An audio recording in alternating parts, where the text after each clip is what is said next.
அஸ்ஸலாமு அலைக்கும் friends, welcome to ரஹ்மீஸ் kitchen. இன்றைக்கி நம்ம ஒரு ஸ்வீட் பண்ண போகிறோம். ஆக்சுவலி மெடிசன் இது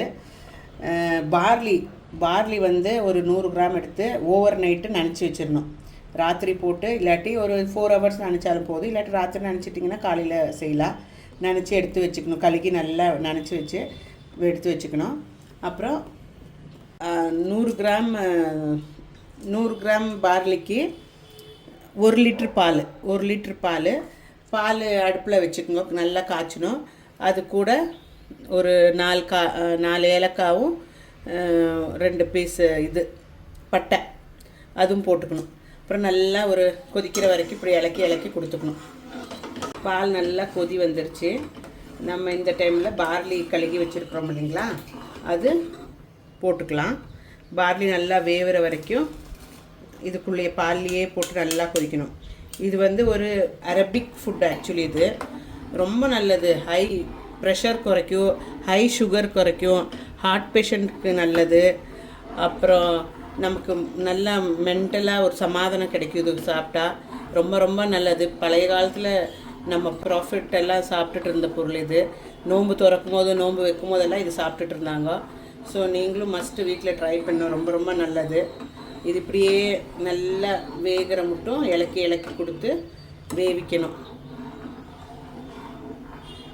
இது நல்லா ஒரு 45 மினிட்ஸ் வேகணும். இந்த பார்லி வந்து 45 மினிட்ஸ் வரைக்கும் வேக வைக்கணும். நல்லா கட்டியாக வர வரைக்கும் வேகணும். இது கொஞ்ச நேரம் ஆனவருக்கு நம்ம பேரிச்சம்பழம் போட்டுக்கலாம்.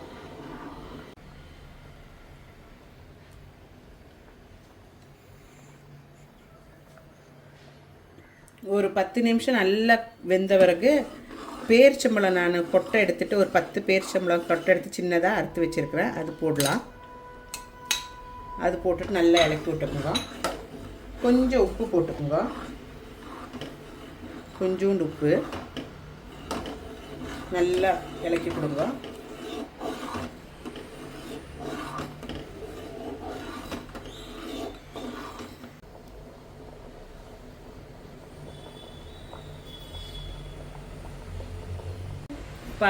பாருங்கள் ஃப்ரெண்ட்ஸ், ஆயிடுச்சு.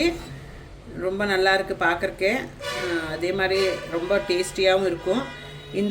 இந்த மாதிரி ஆகும்போது நல்ல நட்ஸு உங்கள் வீட்டில் என்ன இருக்குதோ அது நட்ஸு நல்லா போட்டுக்குங்க. நட்ஸ் போட்டுக்கிட்டு நல்லா இலக்கி கொடுத்துக்குங்க. ஆல்மோஸ்ட் ஆயிடுச்சு. இறக்கிக்கலாம் நம்ம. அப்புறம் நீங்கள் காலையில் பிரேக்ஃபாஸ்ட் வேணும் வந்தாலும் சாப்பிட்லாம், இல்லை நைட்டுக்கு ஈவினிங் 7 o'clock மாதிரி கூட டின்னர் சாப்பிட்டுக்கலாம். உங்களுக்கு எப்படி இஷ்டம் இருக்கோ அப்படி சாப்பிட்டுக்கலாம். எவ்வளோ எம்மியாக இருக்குது பாருங்கள். பார்க்குறக்கே எவ்வளோ ரிச்சாக எவ்வளோ நல்லா இருக்குது பார்த்தீங்களா. நம்ம இது ஒரு பவுலில் சர்வ் பண்ணிக்கலாம். பாருங்கள் ஃப்ரெண்ட்ஸ், நம்ம பார்லி கொண்டு செய்த ஃபுட்டு நல்லா ரெடி ஆகிடுச்சு. ஹெல்த்தியாக இது நம்ம இப்படி பவுலில் சர்வ் பண்ணி சாப்பிட்டுக்கலாம். உங்களுக்கு இனிப்பு பத்தாது வேணும் இன்னுன்னு சொன்னால் நீங்கள் கொஞ்சம் கூடி ஹனி போட்டுக்கலாம். ஹனி ரொம்ப நல்லது ஹெல்த்துக்கு. அதே மாதிரி ஹனி 1 டீஸ்பூன் போட்டுக்கலாம். இப்படி பவுலில் சர்வ் பண்ணிக்க வேண்டியது தான். அப்புறம் சாப்பிட வேண்டிய இது ரொம்ப நல்லது. ஹை ப்ரெஷருக்கு, ஹை சுகருக்கு எல்லாம் ரொம்ப நல்லது. நம்மளோட எம்மியான பிரேக்ஃபாஸ்ட் ரெடி. உங்களுக்கும் இஷ்டாகும்னு நினைக்கிறேன். இஷ்டாச்சுன்னா லைக் பண்ணுங்கள், ஷேர் பண்ணுங்கள், கமெண்ட்ஸ் பண்ணுங்கள். ரஹ்மீஸ் கிச்சனை இன்னும் மீண்டும் இது போல் வேறு ஒரு ரெசிபியுடன் உங்களை சந்திக்கிறேன். தேங்க்யூ ஃபார் வாட்சிங் Rahmee's kitchen. Thank you. Take care. பாய்.